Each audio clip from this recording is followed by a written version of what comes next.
Janaína levantou a mão, será que foi sem querer?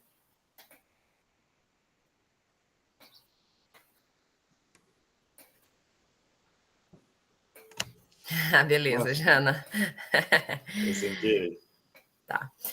Bom, pessoal, hoje a gente vai começar com a apresentação da Janaína, então, tá? Eu vou projetar aqui e aí depois a gente vai passando aí para as colegas. Só um pouquinho que eu preciso baixar também da Maria Eduarda, só um minutinho, pessoal.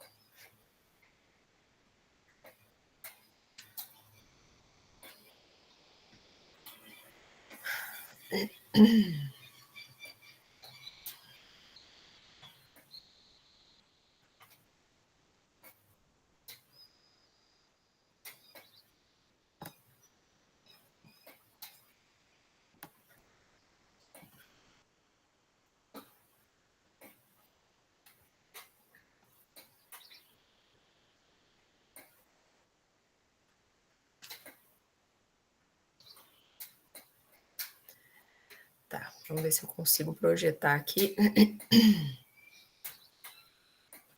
para a gente começar.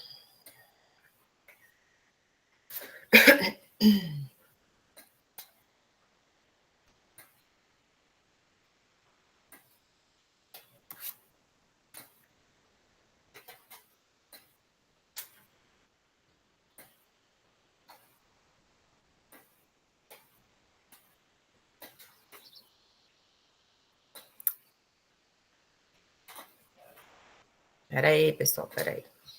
Eu consigo.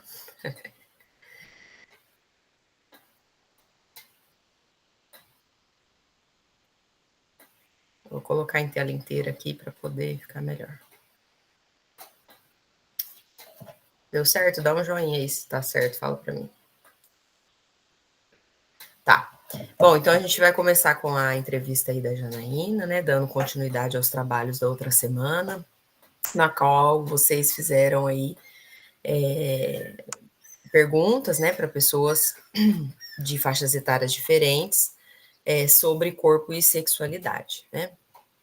A primeira questão, então, né, sobre o corpo. Você mudou muito seu corpo ao longo dos anos? Forma, peso, cabelo, olhos, mãos, etc.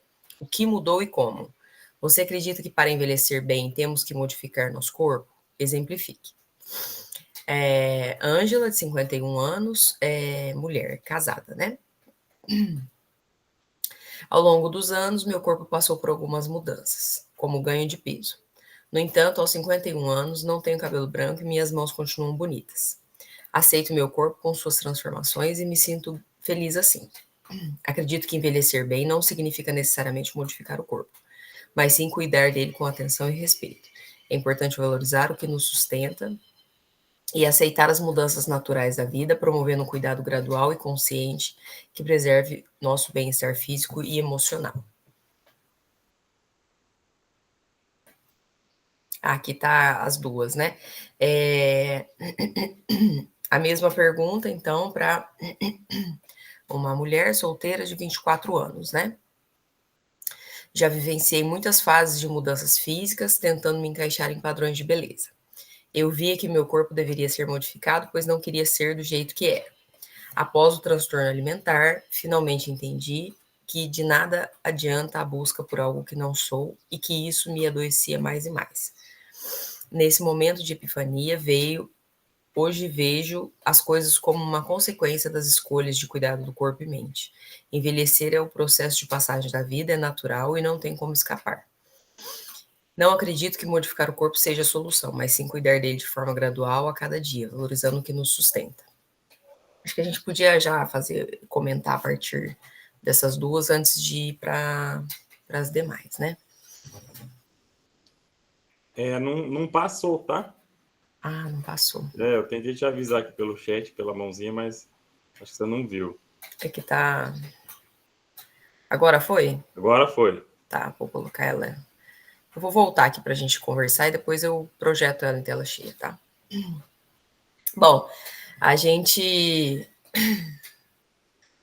vê de novo, né, que tem uma diferença entre talvez faixas etárias de cobranças diferentes, né?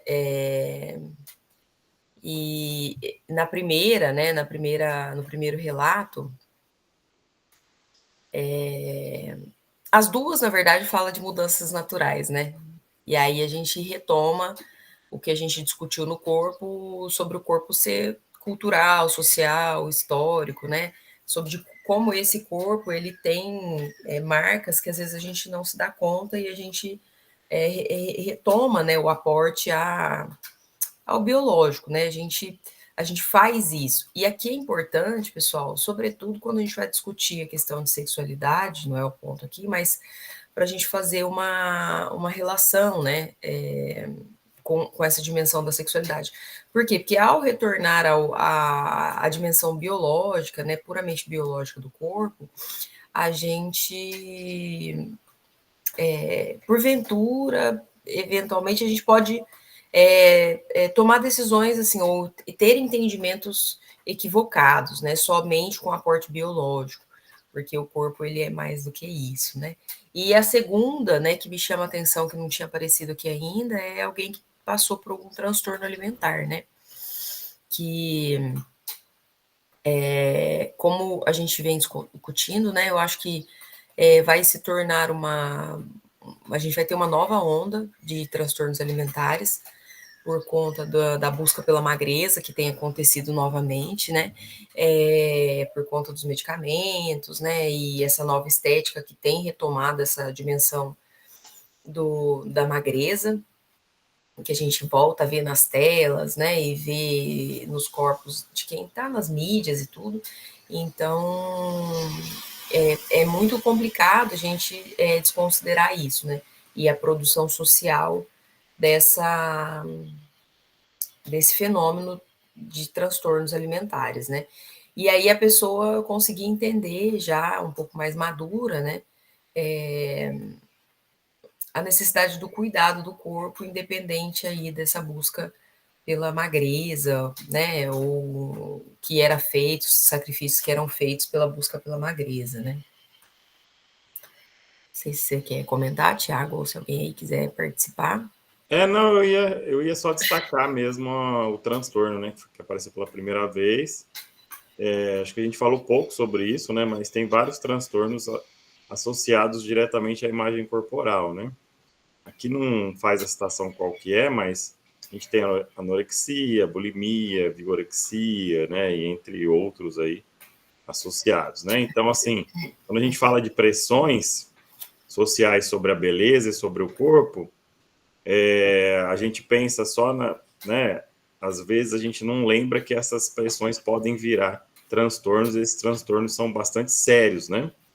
Nem sempre se dá a devida atenção a eles, e eles, né?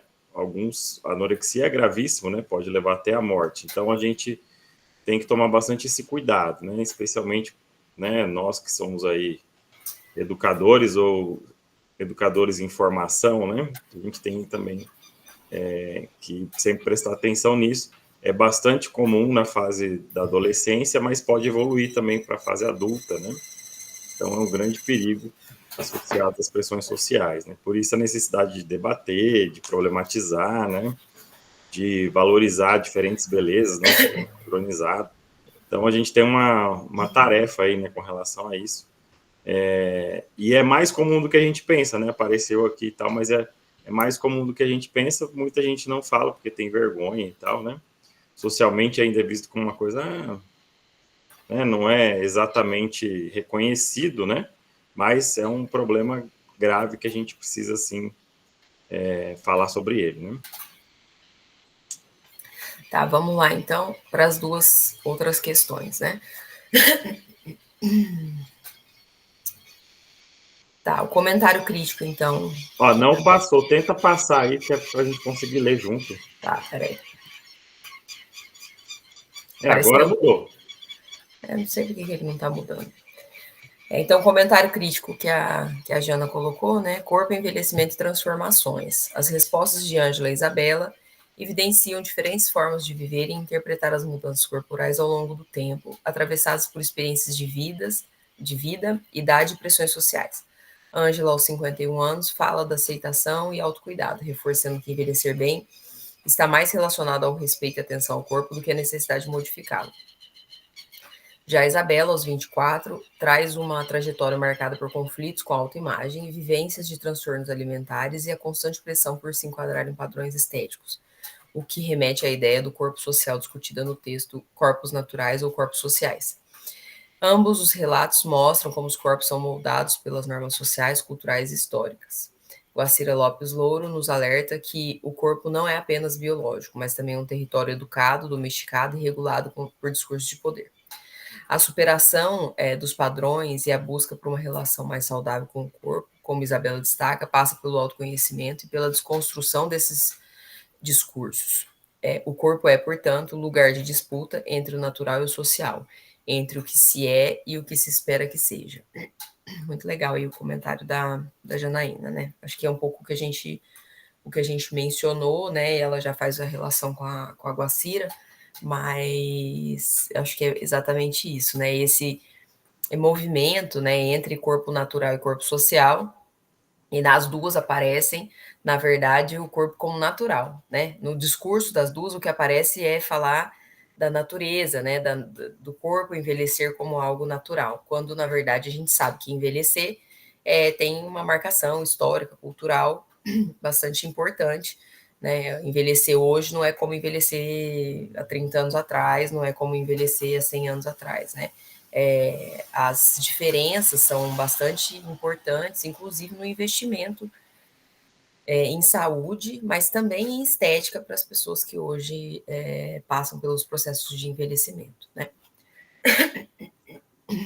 Eu também queria colocar, né, como você fez aí o destaque histórico-social do envelhecimento, que é isso, né? Nós somos educados para entender o corpo como algo natural e o envelhecimento também como algo natural. Mas não é um processo somente natural, pelo contrário, né? É um processo que está em constante modificação e que tem muito investimento social. E cortes de classe, como você mencionou, né? E gênero, né? Para além de todos os outros. Então, assim, envelhecer para alguém da classe trabalhadora é muito diferente do que envelhecer para alguém das classes médias ou das elites, né? Isso é uma diferença brutal, especialmente pelo tipo de trabalho que essas classes realizam, né, ou não realizam, pensando que algumas elites vivem de renda, né, são elites de mercado financeiro, então não fazem um trabalho assim regular, e o acesso à medicina, o acesso aos cuidados, o acesso à estética, né, então hoje a gente tem envelhecimentos, né, formas diferentes de envelhecer, mas a gente ainda continua falando como se fosse uma coisa só, né, um processo natural, que é igual para todos, né, mas não é, né, então a gente precisa até sempre rediscutir essas formas de acesso ao envelhecimento. Se fala muito hoje sobre esse tema, né, o Brasil está envelhecendo, mas não de maneira mais aprofundada, né, só de maneira generalizada e com pouca profundidade. Então é um tema que a gente precisa discutir também, né? A Janaína Isso. colocou aqui no chat, ó. Sim, eu observo bem, comparando uma mulher de 52 anos, alguns anos atrás, na nossa realidade. É bem isso, né? É diferente, tem corte de classe, tem corte racial, tem as formas de investimentos, mas, claro, né, é importante a gente marcar que a gente já teve um avanço considerável em expectativa de vida, que alcançou muitas pessoas no nosso país, né? A gente teve um aumento significativo que alcançou mesmo a classe mais baixa, mas a forma de envelhecer é importante, né? Que é o que você está colocando, Thiago, que é como se envelhece, o que se tem de expectativa, na verdade, né? E o aumento de doenças associadas a esse novo momento que o país passa, né? Que passam a ter mais doenças degenerativas, né? Tipos de demências, alcançando mais pessoas, que antes não era comum, porque as pessoas não tinham expectativa de vida longa, né? Então, nem isso a gente às vezes consegue problematizar socialmente, né? Que você tem mais gente tendo demências, porque tem mais gente ficando mais velho, né? Conseguindo ficar mais tempo, né? Vivendo mais tempo, né? Então, tudo isso fala muito para a gente do nosso momento social e certamente, como a Jana coloca, é bastante diferente a gente ver, né? O que era a avó antes, o que é a avó hoje, né? Como que era a avó de antes, como que é a avó de hoje, né? Então, a gente teve uma mudança bastante importante aí nesse sentido. Vou colocar. Posso passar, Thiago? Perdão, pessoal. A segunda questão, então. Passou de slide? Eu já saí.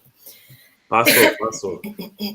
O que é sexualidade? Qual a importância da sexualidade na sua vida? Então, para a mulher de 51 anos, a sexualidade é fundamental na vida do ser humano. Conseguimos nos descobrir, sentimos a atração física quando nos relacionamos com outras pessoas.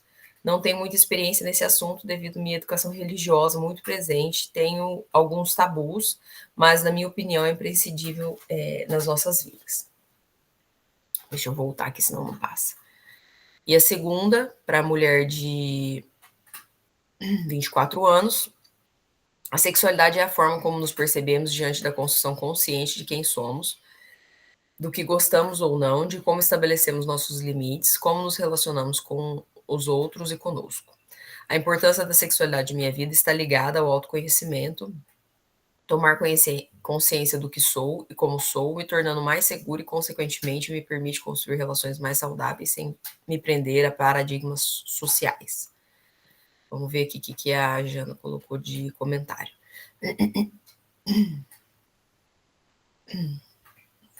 Ângela e Isabela também oferecem perspectivas distintas sobre a vivência da sexualidade, ambas impactadas por suas histórias pessoais e contextos sociais. Ângela revela que sua formação religiosa influenciou diretamente sua relação com a sexualidade, ainda marcada por tabus e limitações. Essa fala reflete o que Guacira Lopes Louro chama de pedagogias da sexualidade, formas pelas quais aprendemos a viver ou reprimir nossa sexualidade por meio de instituições como a família, a escola e a religião. Já a Isabela apresenta uma visão mais libertadora e consciente da sexualidade, entendendo como parte do autoconhecimento e da construção de relações saudáveis. Ambas as respostas mostram que a sexualidade vai muito além do ato sexual. Ela se constrói nas experiências, nos afetos, nos limites e no modo como nos percebemos e nos relacionamos. O corpo é também palco dessa construção e, como aponta Louro, é através dele que os discursos sobre sexualidade são ensinados, controlados ou subvertidos. O desafio está em romper com os paradigmas que aprisionam a sexualidade, promovendo vivências mais livres, conscientes e respeitosas, como Isabela exemplifica em sua trajetória de reconstrução pessoal. Muito bom.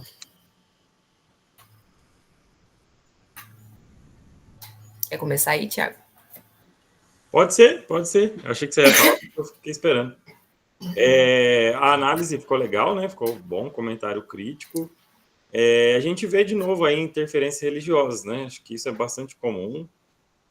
O Brasil é um país religioso, né? De construção histórica religiosa. Claro, né? Uma predominância aí do cristianismo, em especial do cristianismo católico, e hoje a gente vê aí algum tipo de disputa com os evangélicos, né? Sobre quem vai ter a hegemonia desse campo religioso no Brasil. Mas na fala, me parece que não é uma questão de falta de experiência, né? Mas sim da dificuldade em falar disso, né? A religião trava, né? Claro que não dá para a gente dizer a pessoa religiosa não tem experiências sexuais. Tem, mas ela não consegue falar sobre, né? Ou às vezes ela não consegue, ela não se permite pensar sobre isso, enfim, né? Sair daquela linha do esperado, do correto, do supostamente correto, né? Do desejado. Então, eu acho que isso é realmente que a gente pode ver, assim, claramente da ideia de repressão, né? É claro que isso causa dificuldades, né? Ah lá, a Janaína colocou aqui, ela se mostrou bem constrangida. Que é isso, né? Claro que a pessoa tem experiências, né, sexuais, mas elas às vezes não parou para pensar ou tem dificuldade de falar, ou acha que falar sobre isso não é correto, né? Então, são essas marcas da educação religiosa, né?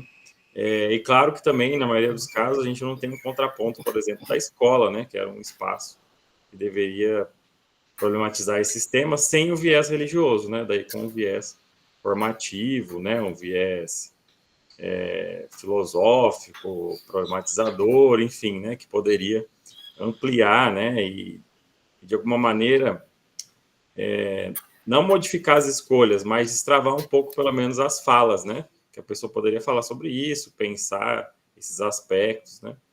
Então, é uma questão interessante aí para pontuar. Eu gostei bastante da análise que a Janaína fez, né, com o comentário crítico, que faz aí uma ponderação entre as duas possibilidades, mas ela falou, ela se mostrou bem constrangida, a mais velha ou a mais jovem, Jana? Provavelmente a mais velha, né? Mas a gente precisa entender que não falar de sexualidade tem claramente um atravessamento de idade, né? Mas não é exclusivo, né, pessoal? Porque a gente sabe, né? Ali na pedagogia mesmo a gente tem a mais velha, né? É bastante pessoas que são religiosas, né? Em diferentes cursos a gente tem que são mais jovens e que a gente ouve muitas coisas relacionadas à sexualidade, a mais nova bem solta para falar, né? Então, eu acho que o atravessamento religioso mostra mais um cerceamento discursivo do que a questão etária propriamente dita, né? A gente pensar que talvez uma pessoa mais jovem, né, que tivesse esse olhar a partir da religião, né, esse olhar muito de controle a partir da religião, talvez tivesse um pouco mais de dificuldade aí de fazer essa menção, né? Estou fazendo aqui inferência a partir das falas, mas claramente no discurso das duas tem uma diferença importante de como ver a sexualidade. Eu achei interessante que as duas colocam também de uma forma um pouco mais ampla, né? O conceito de sexualidade não voltado só para a dimensão do fazer sexo, né, ou do ato sexual, mas tentam contemplar, não deixam muito limitado, mas tentam contemplar aí de forma mais ampla esse entendimento sobre sexualidade, né? Gostei bastante. Eu vou passar agora, pessoal. Temos mais uma apresentação aqui. Peraí. Esse aparece aqui. Isso aqui está em formato de PDF. Isso aqui eu não sei mexer nisso aqui, hein, pessoalzão da vida. Como que eu coloco assim, tela cheia? Ah, tá dando para visualizar aí, né? Tá dando para visualizar, e você passa assim como você passou. Tá. Então tá, esse aqui foi então a Maria Eduarda que fez, né? Ela também ela tá aí presente, mas ela tá impossibilitada de falar, porque também tá num espaço que não permite nesse momento, mas tá aí ouvindo, né? Eu pedi para ela que se eu poderia fazer a apresentação. Então, a primeira questão sobre o corpo, né? Você mudou muito seu corpo ao longo dos anos, o que mudou e como, e você acredita que para envelhecer bem temos que modificar nosso corpo? Exemplifique. Sueli, mulher, né? 62 anos. Vamos ver aqui. Não posso mudar aqui, né? Meu corpo mudou bastante com o tempo. Quando eu era mais jovem, tinha mais exposição, a pele era mais firme, o cabelo era mais escuro e forte. Hoje os fios estão brancos, a pele tem marcas e o corpo já não é mais o mesmo. Eu acredito que envelhecer bem não é mudar o corpo com cirurgias ou exageros, mas aprender a cuidar dele com carinho. Caminhar, se alimentar bem, dormir bem e aceitar o tempo que passa fazem parte. A beleza muda, mas continua existindo de outro jeito. Muito legal. Vamos ver o próximo. Peraí. Pegamos um homem aqui, né? Para a gente ver essa distinção, né? Então, é um homem de 21 anos, Meu corpo ainda está passando por transformações, mas já noto várias diferenças em relação à época em que eu era adolescente. Aumentei de peso e musculatura, mudei o corte de cabelo e passei a ter mais atenção com a minha aparência. Acredito que envelhecer bem não significa alterar o corpo, e sim cuidar dele, praticar atividades físicas e manter uma boa alimentação. O envelhecimento é algo natural e o melhor que podemos fazer é seguir o ritmo do tempo de forma saudável. Vamos ver aí o comentário crítico antes da gente falar. As respostas refletem duas percepções geracionais sobre o corpo e o envelhecimento. A mulher de 60 anos traz uma visão mais de acordo com as transformações naturais e valoriza a experiência e a aceitação. Já o homem de 21 anos demonstra preocupação com o autocuidado e manutenção da aparência, ainda com uma visão de futuro sobre o envelhecer. Ambos valorizam o cuidado, mas de formas diferentes, ela pela serenidade da vivência e ele pela busca preventiva de saúde.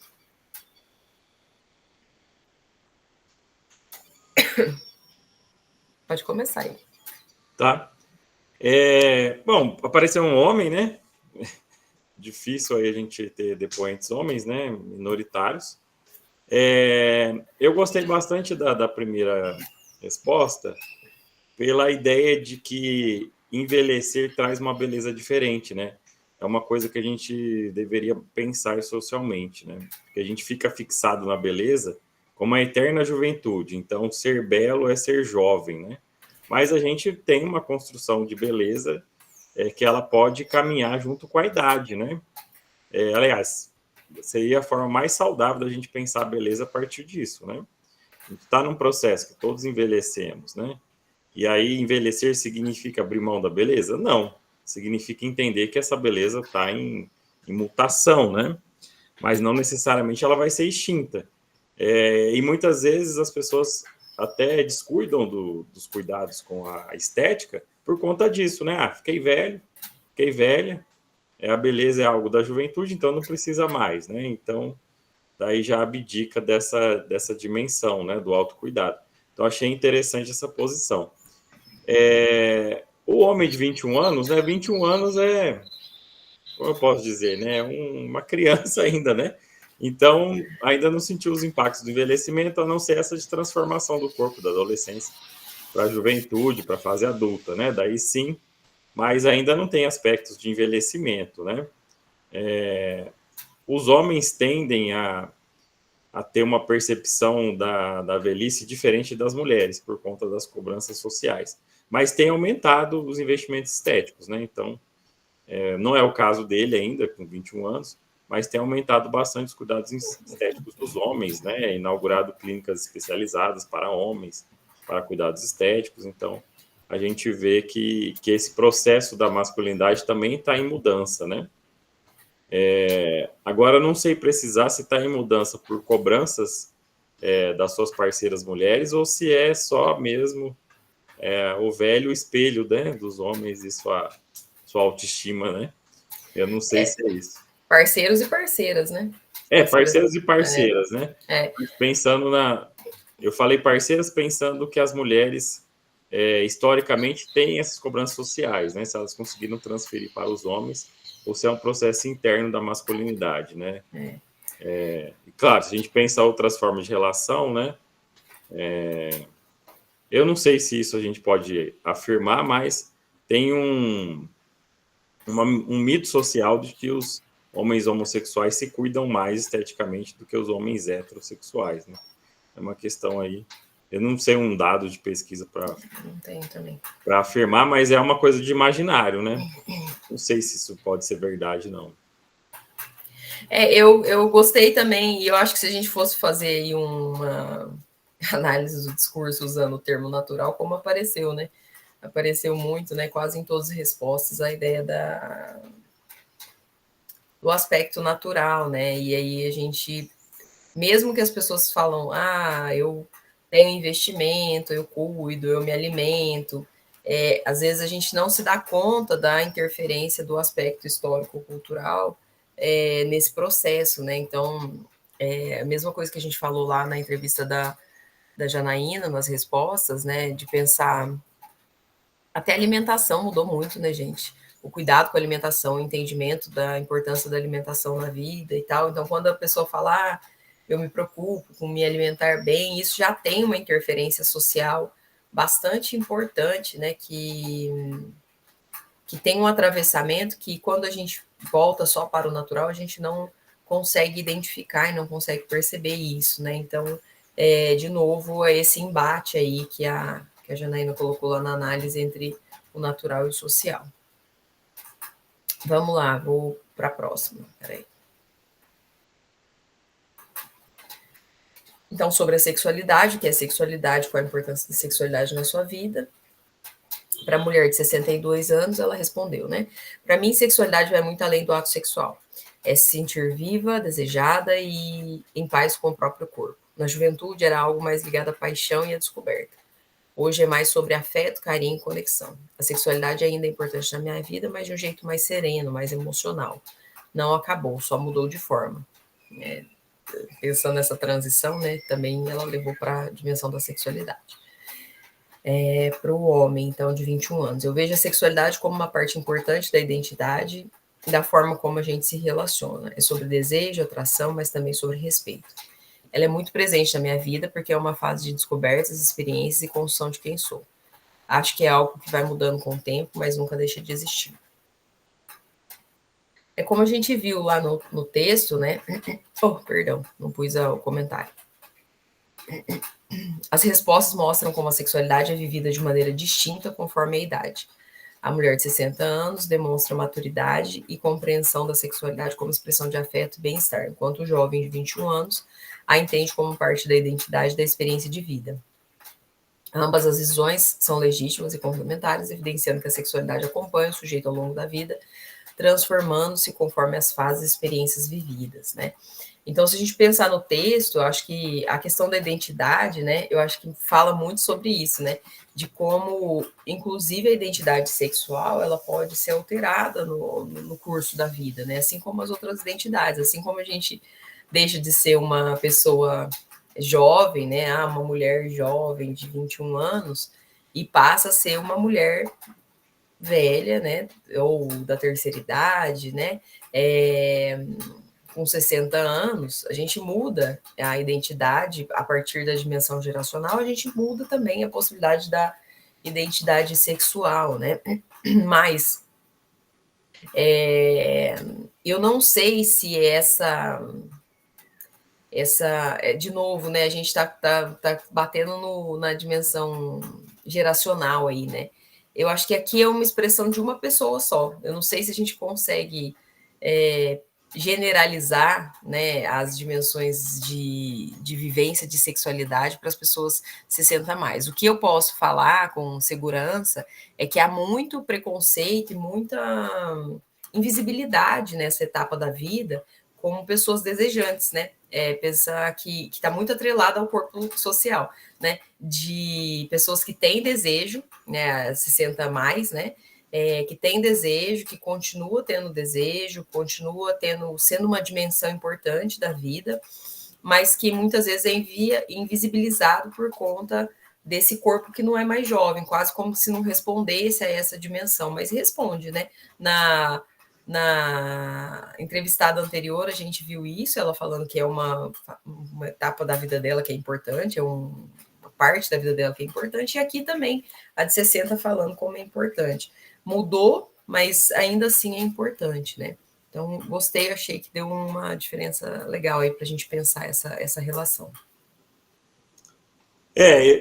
Acho que também o que você pontuou, né? Eu também concordo, e é um recorte, né? Claro que a gente tem uma pressão geracional sobre isso, né? Então as pessoas vão envelhecendo e, em tese, né, há uma ideia de que elas vão abandonando parte da sua dimensão da sexualidade, né? Se não por completo, mas pelo menos essa relacionada ao desejo e ao próprio ato sexual em si, né?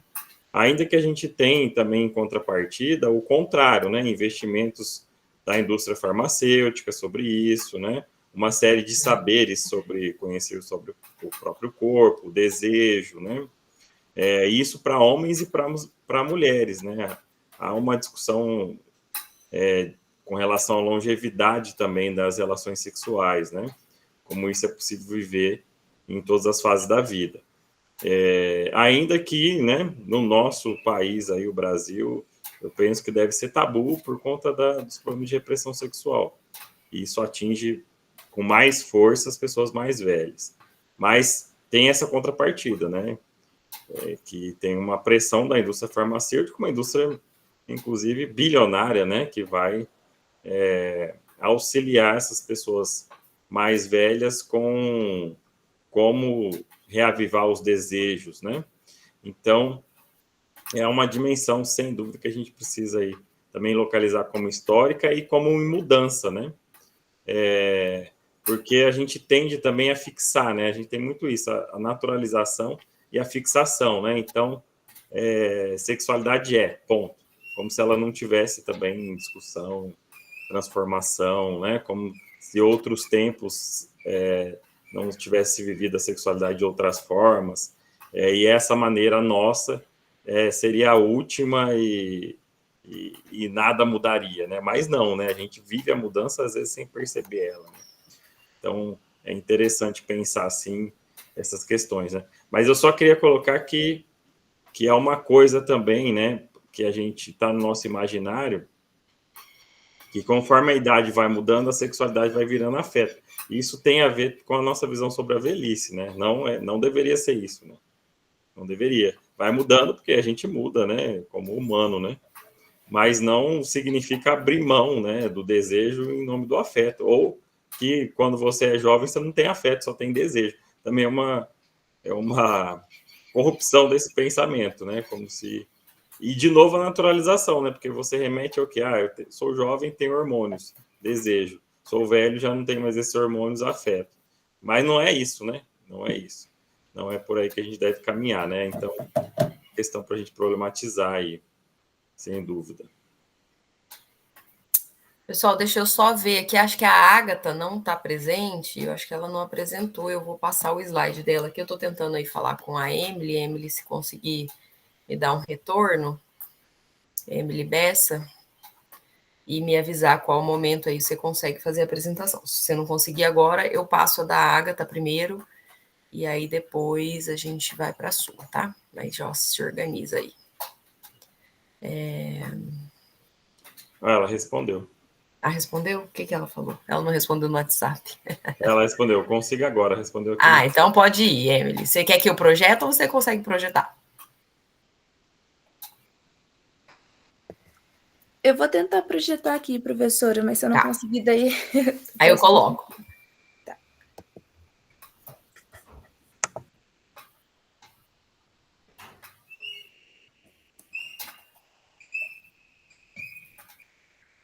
Não sei se foi. Não. Agora parece que vai... Não. Não. Não? Não. Quer que eu coloco? Por favor. Tá. Peraí. Ih, peraí que sumiu aqui.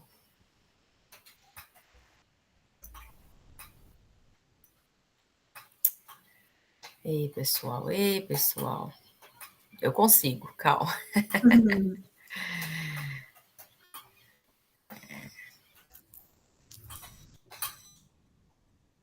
Acho que... Peraí.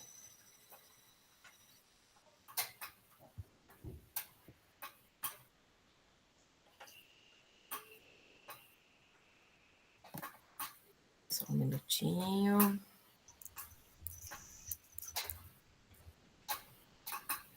Aí. Bom dia, vou começar já.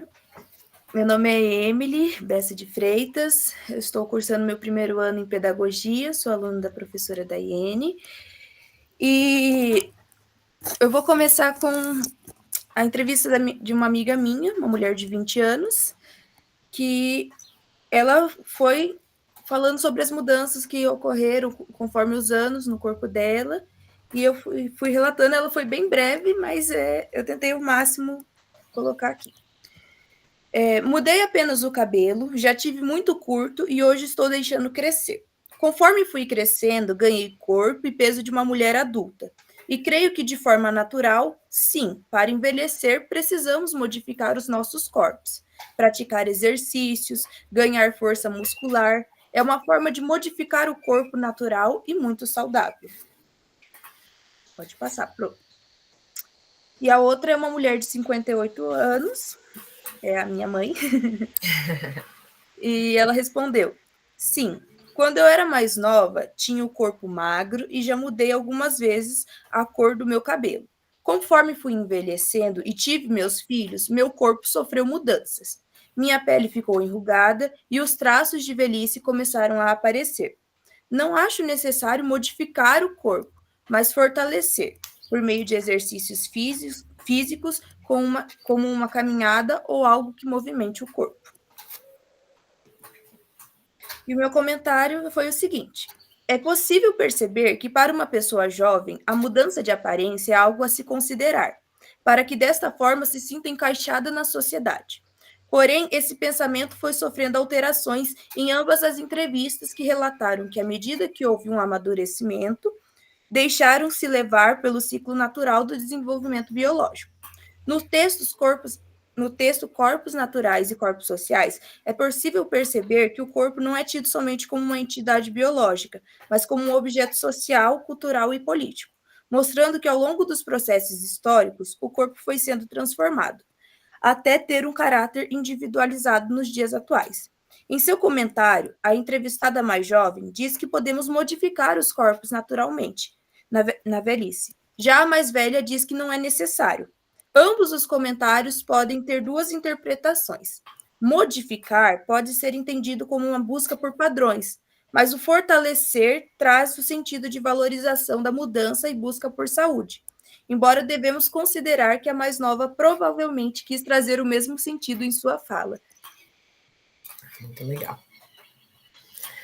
Vamos deixar, Emily, eu vou passar, e aí depois eu e o Thiago voltamos para comentar aí por conta do trabalho, tá? Eu vou passar a seguida, aí depois a gente comenta, só para não te comprometer aí.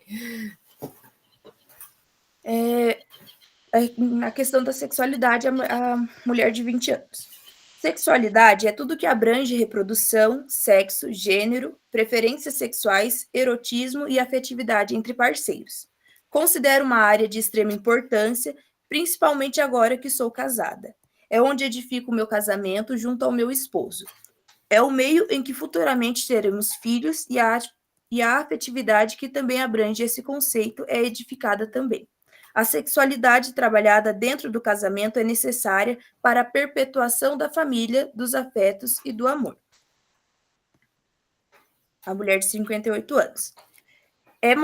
É a maneira que nos entendemos como seres humanos, indo além do ato sexual e abrangindo o sexo, sendo a forma como nos guiamos como homens e mulheres. Considero importante por ser uma busca por amor e afeto, onde expressamos na forma como sentimos, agimos e nos relacionamos com os outros e conosco mesmo.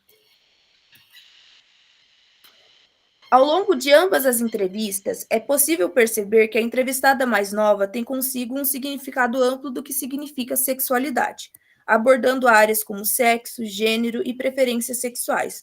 Já a entrevistada mais velha tem consigo uma concepção semelhante, porém simples. Sua relevância para as entrevistadas possui suas diferenciações, mas concordam no conceito de afetividade. Enquanto para a mais jovem, sua importância encontra-se na edificação de sua relação conjugal, para a mais velha, esta se encontra nas relações sociais. No texto Pedagogias da Sexualidade, a autora nos traz a forma de compreensão de ambas. A da mais nova por compreender que vai além de algo íntimo, e a da mais velha por associar que está atrelada à maneira como nos relacionamos com os outros, sendo afirmado pela autora que é construída ao longo de toda a vida do sujeito e de suas relações sociais. Dessa maneira, o entendimento que obtive foi de que, embora não tivessem pesquisado, as entrevistadas possuíam algum conhecimento sobre a área da sexualidade, sem restringir-se tanto aos padrões sociais, compreendendo que está relacionada com a nossa forma de nos identificarmos. É muito legal. Obrigado, Emily. pensando aí, eu vou voltar, tá? Só para a gente poder explorar aí um pouquinho.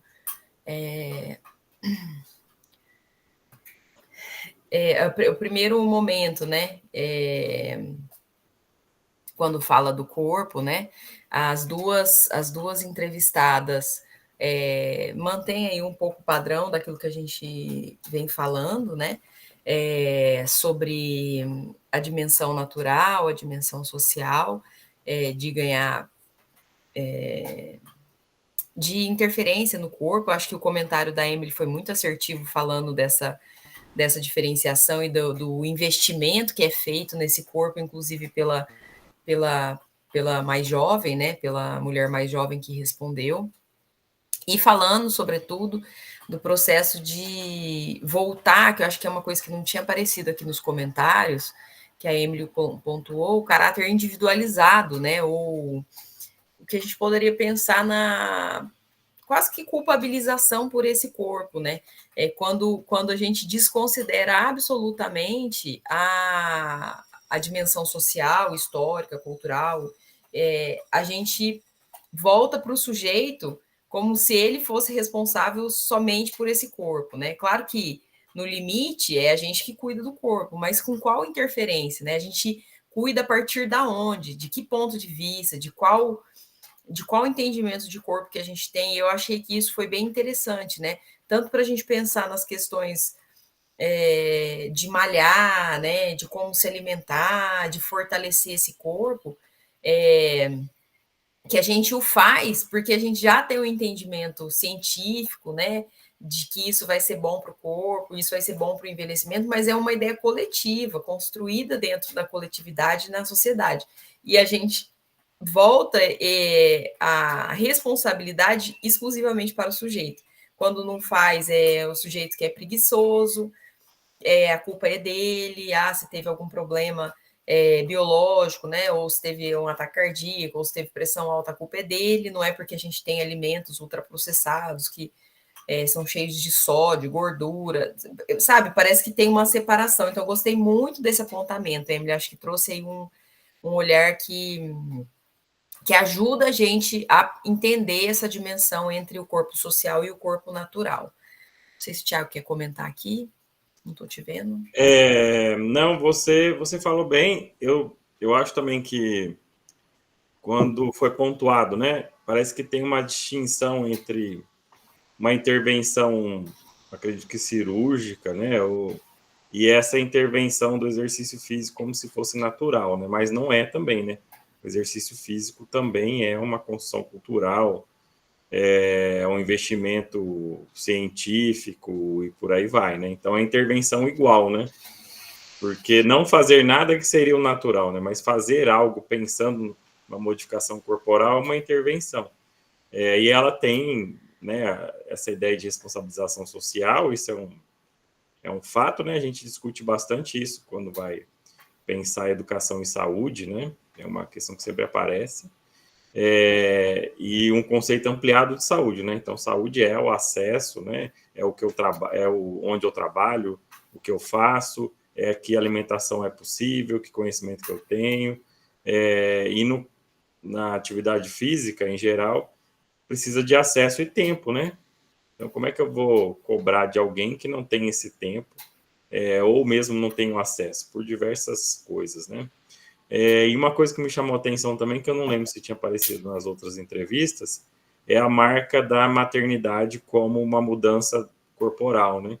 Que é uma constante nas mulheres, mas não tinha aparecido muito no discurso, apareceu agora, né? Não, apareceu em várias. Depois que eu tive apareceu? filho, depois que eu tive filho, meu corpo mudou. Desde a outra semana que a gente apresentou, Já tinha muitas aparecido mulheres lá. já. Eu que não lembrava. Mas é uma questão muito do mundo feminino, né? A maternidade como um grande marco, né, na vida, inclusive nas transformações corporais, né? Então, é uma cronologia mesmo, antes e depois da maternidade, e as modificações que isso causa, né? Que tem um aspecto biológico, sem dúvida, mas também uma construção cultural, né? Porque é ser mãe é abrir mão, inclusive, do seu corpo, né? Abrir mão dos seus cuidados estéticos em nome da criação dos filhos, né? Então, dos desejos. Os desejos, né, na sexualidade também vai aparecer, né? A maternidade interrompe um ciclo da mulher e cria um outro, né?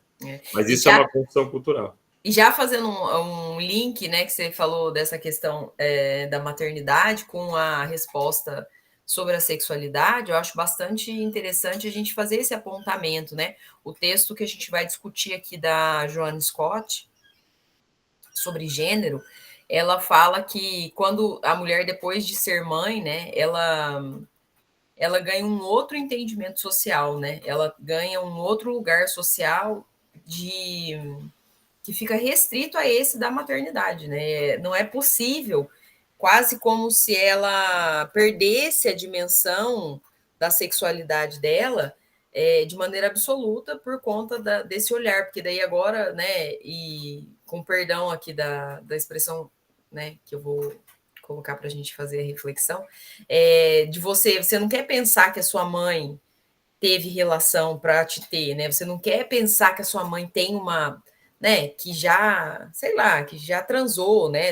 É uma coisa que gera um desconforto. Eu estou me incluindo nisso, tá, gente? Que gera um desconforto absoluto, por quê? Porque é mãe, aí você coloca num lugar quase de santificação, assim, né? De um corpo que não pode ser visto dentro dessa dimensão desejante, desse ser desejante, né? E aí aqui aparece quando tem a marca do casamento, né? Para a mulher mais jovem, que é um ponto bastante diferente do que a gente tem visto, que apareceu mais quando eram mais jovens, geralmente solteiras, né? Aqui uma mulher de 20 anos, jovem, né? Casada e que tem esse atravessamento da sexualidade a partir do casamento, né? A partir do olhar dentro do casamento, né? Pode falar, eu interrompi aí só para fazer essa menção a Scott. Não, você já passou, já acho que para a sexualidade, né? Sim. Você já fez um link já. Sim. O que me chamou a atenção também aqui foi a questão da sexualidade em uma relação com outra pessoa, né? Então, que ela coloca isso, e no casamento, é uma mulher jovem, né? Com 20 anos já casada, mas ela tem essa clareza, né? De que a sexualidade é uma questão importante, inclusive, para a construção e manutenção do casamento, né? Então, eu achei interessante isso. Porque a gente tende também a localizar o casamento como algo, casou, né? E agora não precisa mais, né? Quase que perdeu a dimensão, né? Como se, não, casou, então, tá, então agora a vida tem outra lógica, né? Não tem mais a lógica de quem é solteiro e que aí para os solteiros importa a sexualidade, inclusive a estética, né? Tem essa questão também, né? O solteiro importa o cuidado estético, o casado importa menos, né? Então, acho que ela é legal como ela coloca isso, né? Como uma construção também cotidiana, né? Algo que vai sendo construído e que é importante para a manutenção do casamento, né? Ainda que depois, no final, ela vai também relacionar isso à maternidade, né? O peso da maternidade para as mulheres é muito grande, né? Mesmo aquelas que não são mães, tem essa projeção, né? Ou essa sombra. Mas é legal, né? Achei que ela também tem uma visão, como a Emily colocou, né? Independente, a gente não sabe se ela teve acesso a algum conhecimento, mas ela consegue construir uma visão mais ampliada da sexualidade, do que a gente espera normalmente, né? Então, foi interessante aí, né? E colocar nesse lugar do casamento. Que também acho que envolve, como você falou, né? Da maternidade, das mães, o casamento também envolve um pouco do sagrado, né? Daí parece que não se pode mais falar sobre isso, né? Afinal, um homem casado, uma mulher casada, não pode falar sobre a sua sexualidade, né? A não ser para falar de filho, né? E aqui eu acho que uma marca que ficou nas duas, né? A questão do afeto, né? As duas falaram sobre afeto, né? A dimensão da sexualidade a partir do afeto, que é interessante, porque você amplia de novo a dimensão da compreensão de sexualidade, né?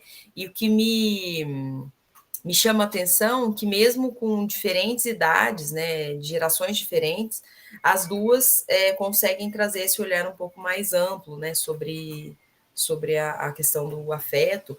E a mais velha, nesse caso, fala sobre as relações sociais, né, das trocas das relações sociais mais amplas, né, não só voltada. E é muito isso, né? A Guacira Lopes Louro, ela envolve e ela fala da dimensão da sexualidade como um atravessamento na linguagem, nos rituais, em todas as esferas da nossa vida, inclusive nas diferentes relações que nós temos. Acho que foi essa depoente aí, né, a mais velha, que acho que fez uma marcação de gênero também na sexualidade. Peraí, deixa eu voltar aqui. Coloca lá, para eu não falar errado, né? Aí, aqui. Ela faz essa marca, né? Como nos guiamos como homens e mulheres, né? Então, quando a gente fala de sexualidade, a gente é obrigado também a falar, apesar de ser coisas separadas, né, de gênero e das marcações desses papéis, né? Ela coloca aqui bem nitidamente, né? A Emily fez esse apontamento também no comentário, né? No comentário crítico, ela faz esse apontamento. Beleza, gente, vamos para o próximo. É da Ágata, que não está presente hoje. Você que vai projetar? Vou, peraí. Daquele jeito. Devagar e sempre. Peraí. Cadenciado, né? Eu tô quase boa. Sim, não, mais umas 15 aí, acho que vai. Ai. Peraí.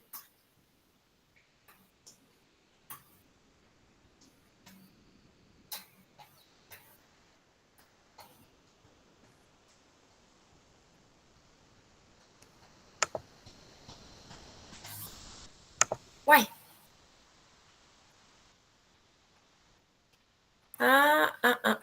A Agatha postou, mas está vazio, pessoal. Não tinha visto. Ela só replicou, só né? replicou o que estava feito.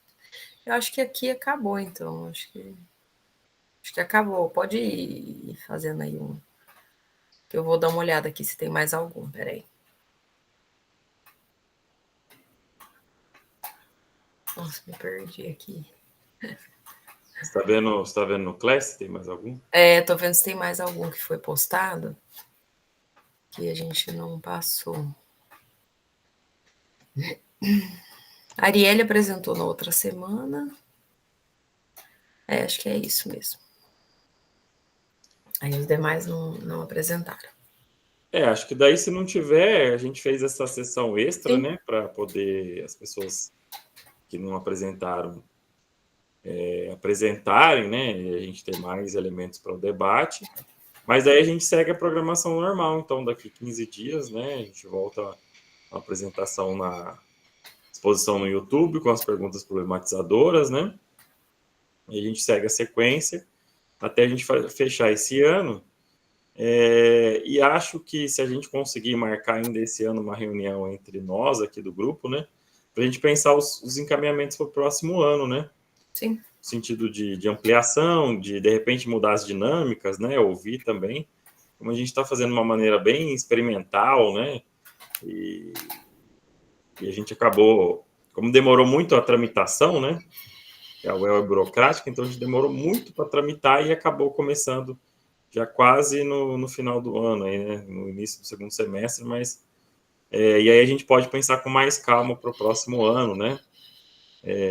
Inclusive a divulgação, a gente fez uma divulgação mais localizada, né? Para também entender como que a gente ia conseguir abordar os temas e receber os estudantes, né?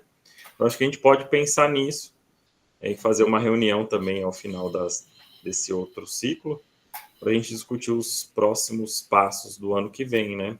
E quem que a gente vai chamar, né? Eu acho que é legal também a gente pensar em trazer convidados, né? Enfim, ampliar mesmo aí as ações do grupo, né? Quem sabe pensar em escrever alguma coisa aí, né? Com os textos, né, que a gente trabalhou.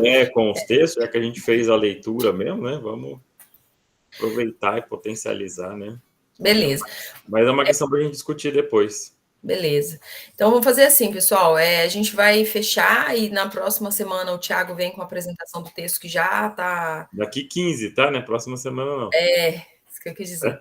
Daqui 15 dias, já no cronograma, a gente vai fazer uma alteraçãozinha lá no cronograma para poder fazer o fechamento. E se eu não me engano, daí o que a gente tinha previsto lá vai ficar um pouco interrompido por conta desse a mais que a gente fez. Janaína, você levantou a mão para fazer pergunta ou foi sem querer?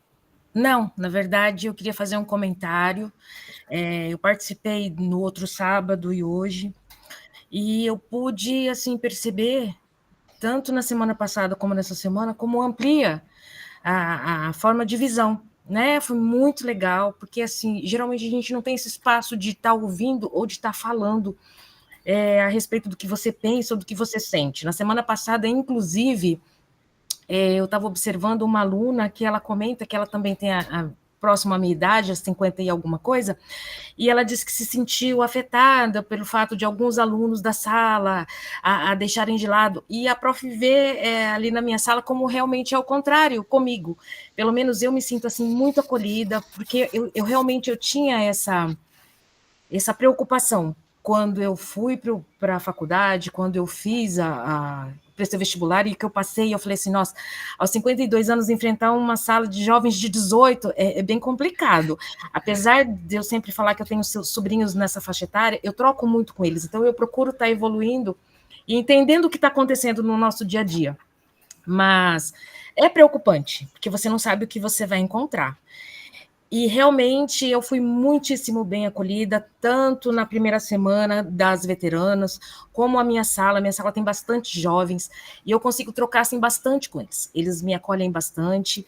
Então, eu acho assim, que foi muito legal. E, assim, quando ela disse que tem até um grupo lá, então são coisas assim que a gente nem sabia. Né? E ela disse que há um grupo dentro da UEL que acolhe esse tipo de situação. Então, eu acho que, assim, bem interessante. Na semana passada eu não pude falar e eu não quis interrompê-la, mas hoje, assim, eu queria agradecer. Gente, vocês não sabem, é uma experiência, assim, não tem preço. Ver o pessoal falando, tanto as pessoas mais novas como as mais velhas, porque isso te dá força a prosseguir. Porque é o que eu disse, quando eu disse lá que uma mulher de 52 anos, hoje eu me coloco nesse lugar, porque eu vejo a minha mãe, quando a minha mãe tinha 52 anos, ela era muito limitada. E hoje a minha mãe com 80, se passaram 30 anos, hoje a minha mãe é uma pessoa, você não fala que minha mãe tem 80 anos, porque ela conseguiu evoluir. Então eu vejo também essa evolução através de mim, porque uma mulher de 52 anos, alguns anos atrás, era muito limitada, jamais ela se colocaria a estar falando de sexualidade ou trocando esse tipo de assunto com uma menina de 18. Então, isso é muito legal. Parabéns pelo projeto. Eu fiquei muito empolgada mesmo de participar. No começo eu estava meio assim, preocupada. O que será que vai acontecer lá? Gente, é muito legal. Parabéns mesmo. Eu acho que tem que, independente de horas, é uma coisa que te ajuda. Não só na faculdade, claro, vai me ajudar com as horas, vai, mas a minha cabeça da semana passada para cá, das coisas que eu tenho, melhorou muito, gente. Você não tem noção, porque a gente acha assim, nossa, eu tô dentro desse. É o que a gente estava falando ontem, né, prof, na aula, assim, do ciclo do adulto. Tipo, eu cheguei naquela fase das minhas crises, assim, nossa, será que só eu penso assim?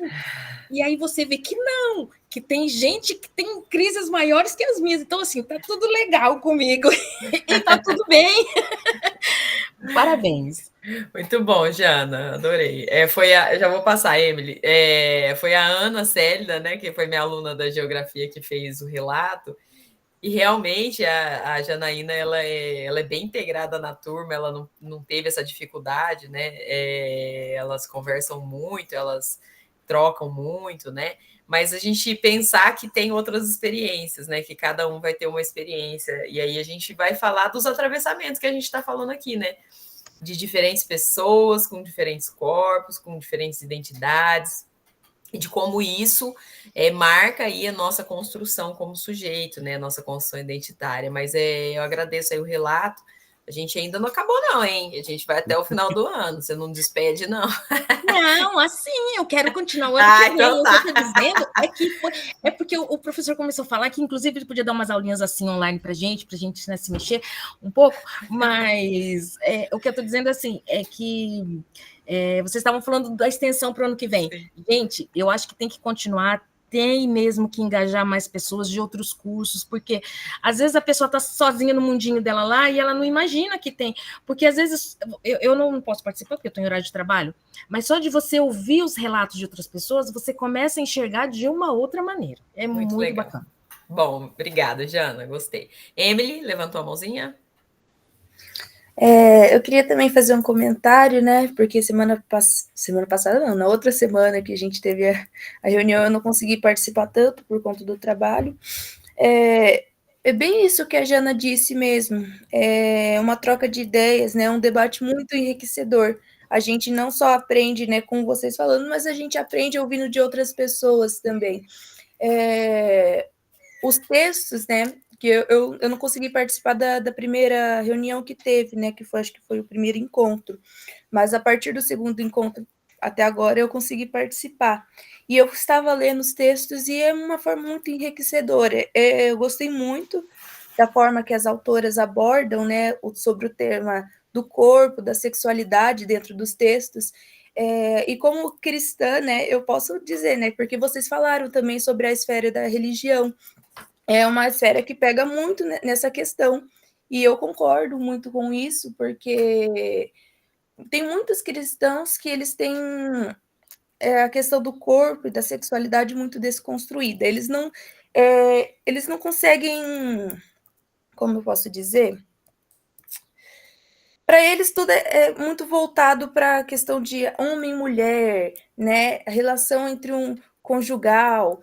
E conforme a gente vai lendo os textos, a gente vai desconstruindo isso na nossa mente, porque não é bem assim, né? Não é somente a relação, né, conjugal. Sim, tem a relação conjugal, mas toda a relação social num todo, né, com um coletivo. E eu acho isso muito interessante, ouvindo também das outras entrevistadas, né, das outras entrevistas, né, a forma com que as pessoas mais velhas e as pessoas mais novas pensam em relação ao corpo e à sexualidade, como esse pensamento tem um entrave, ou às vezes eles conseguem se encontrar. Eu achei isso muito interessante, daí eu quis colocar isso no meu pensamento. Parabenizo vocês, né, porque eu achei isso muito legal. Eu fiquei meio receosa, tipo, ai meu Deus, será que eu vou conseguir participar das coisas? Será que eu vou conseguir me encaixar nos debates? Mas está sendo tudo muito bem construído, assim, bem construído. Eu estou conseguindo me atentar muito sobre os temas, sobre tudo que tem sido proposto, e é isso. Ah, é legal.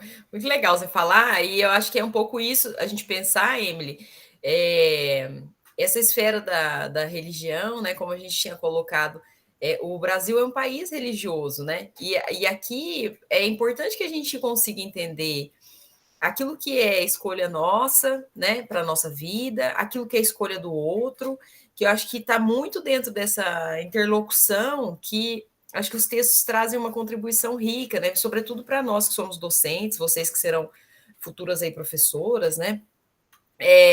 Da importância de pensar no respeito do outro, né? Para além dos dogmas da igreja que são da sua perspectiva, né? Eu acho que é muito legal você fazer esse relato aqui. A gente tem outros alunos também que são religiosos, e isso não é um impeditivo para a gente discutir as dimensões da sexualidade e as questões do corpo, que eu acho que para ampliar mesmo, né? Para a gente ter uma visão mais ampliada dessa esfera. A Maria Eduarda também levantou a mãozinha. Primeiramente, eu queria agradecer por você ter lido meu trabalho, porque eu não consegui, agora que eu consegui um tempinho, assim, um espacinho para eu conseguir falar com vocês. Mas eu queria agradecer por você ter lido, né, ter apresentado. E queria falar também que esse trabalho fez com que eu conhecesse também melhor os meus familiares, porque eu entrevistei a minha avó e o meu namorado. Então, a minha avó sempre foi muito aberta comigo em relação à questão de sexualidade, essa questão toda. Ela sempre foi muito aberta comigo, com a minha mãe. Ela foi sempre muito, nossa, eu acho que eu nunca vou achar mais uma avó igual aquela, entendeu? Nunca mais, que fala tão abertamente assim sobre essas coisas. Legal. Então, eu fiquei muito feliz com esse trabalho, porque eu pude conhecer melhor as pessoas próximas a mim, né? Fiquei muito satisfeita com ele também. Gostei muito de participar. Ultimamente estou trabalhando no fim de semana, mas a gente dá um jeito, eu vou tentar estar aqui toda vez. Beleza. Mas muito obrigada, tá? Parabéns para vocês também, porque é um projeto muito bom, um projeto que abre também a nossa mente para várias visões que nós temos, não só a nossa, mas de todos nós, tá? Muito obrigada. Imagina. Eu agradeço aí também o relato, e eu acho que é muito legal a gente ouvir vocês falando, e eu acho que para a gente se atentar, Tiago, um ponto importante é vocês participarem, né? Você vê como que é importante vocês ouvirem. A Jana falou, eu ouvi a colega falando, aí agora a Emily falou, a Maria Eduarda falou, é interessante ouvir o outro, né? Então eu acho que a ideia das entrevistas foi muito enriquecedora. Ai, começou a travar minha câmera. Muito enriquecedora para ampliar e trazer justamente e estabelecer pontes e relações com os textos, com os fundamentos que a gente vai estar trabalhando. A gente vai pensar sempre em possibilidades assim de troca, porque eu acho que fica um pouco mais rico, né? E fazer apresentações nesse formato que são mais rápidas e tal, para não demandar muito aí de vocês, porque todo mundo trabalha, né? Mas que vocês possam trazer esse olhar. Eu acho que enriqueceu muito as entrevistas. Eu acho que foi muito legal aí a participação de vocês. Ficou meio clima de despedida, hein, pessoal? Daqui 15 dias a gente se vê com um texto novo, pelo amor de Deus. Não, a gente continua, mas já serviu, assim, eu acho que os relatos aqui foram legais, né, para a gente também ir balizando, né, porque a gente discutiu bastante, né, nós dois aqui, eu e a Daiane, porque o propósito era, vamos montar um projeto, uma proposta que atende os alunos do noturno trabalhadores. Esse era o nosso foco inicial, né? E aí a gente até discutiu sobre essa dosagem, né? Eles vão participar, de que forma, mas se eles estiverem no trabalho, como é que isso vai ser feito? Então, a partir dos relatos de vocês, a gente pode pensar melhor e nessa dinâmica de atendimento mesmo, né? Porque é uma carência dos cursos, né? Infelizmente, os cursos são mais voltados para as pessoas que estudam no integral ou no matutino, e aí os projetos são à tarde. Então, tem essa dificuldade de participação. A gente pensou nesse formato para atender vocês mesmo, né? Esse público do noturno, o aluno trabalhador. Mas a gente vai construindo isso, sem dúvida nenhuma, né? Vamos fazendo, né? A gente também está em mutação, né? Fazendo quase um piloto aí esse ano para a gente melhorando para o ano que vem. Então, foi bem legal esse retorno aí de vocês. Vamos encerrar então, pessoal? Isso que eu ia falar, você pode encerrar, que você está me olhando aí meio travado. Tá terrível minha internet aqui. Então vamos encerrar. Tchau, tchau para vocês. Até daqui 15 dias com o texto. Vou colocar lá a gente vai colocar no Class. Abraço, pessoal. Até. Abraço.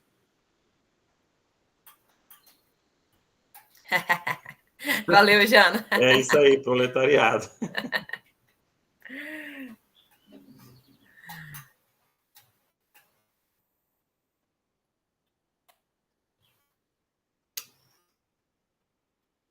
Para a gravação. Quase que eu fechei sem parar. Espera aí.